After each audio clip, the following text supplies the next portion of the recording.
दोस्तों, किसी ने सच कहा है, सोच बदलिए नजरिया बदल जाएगा। नजरिया बदला तो जिंदगी बदल जाएगी। मैं हूं आपकी दोस्त ज्योति। आपका स्वागत है मेरे चैनल एम्पावर द लाइफ में।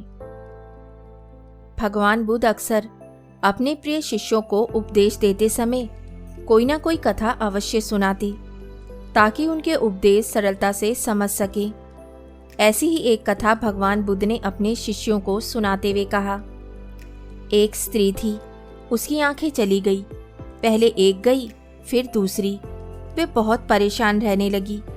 पति अपनी अंधी पत्नी का बोझ कब तक उठाता, वह उससे अलग रहने लगा। उसकी छोटी लड़की ने भी उससे मुंह मोड़ लिया। स्त्री हर काम के लिए पराश्रित थी, पर उसे कौन सहारा देता।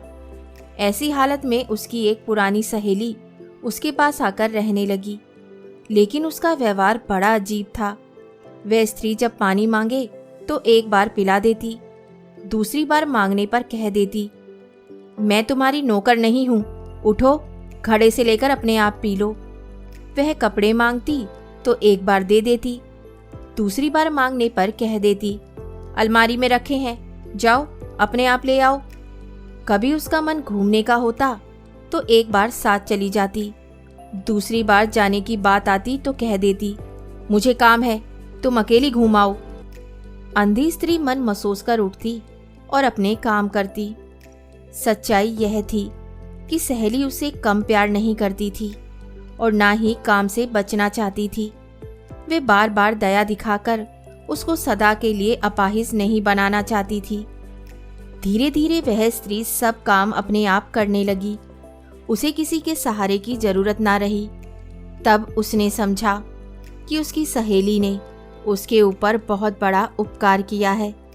फिर वे अंधों की एक संस्था में चली गई और वहां उसने जाने कितने असहाय भाई बहनों को अपने पैरों पर खड़ा होना सिखाया। तो दोस्तों, हमें इस कहानी से यही शिक्षा मिलती है कि अगर आप सही मायनों में किसी की मदद करना चाहते हैं तो आप उसे आत्मनिर्भर बनाइए, ना कि उसकी कदम कदम पर मदद कर कर उसे अपाहिज बनाइए। क्योंकि मैं या आप या कोई भी किसी हद तक ही किसी की मदद कर सकता है। आजीवन हम किसी का सहारा नहीं बन सकते। किसी की मदद करने का सबसे बड़ा और सबसे सरल उपाय यही है कि आप उसे आत्मनिर्भर बनाएं। ऐसा करके आप न केवल उसकी मदद करेंगे, बल्कि औरों को भी आपसे ऐसा करने की प्रेरणा मिलेगी। उम्मीद करती हूँ आपको कहानी पसंद आई होगी।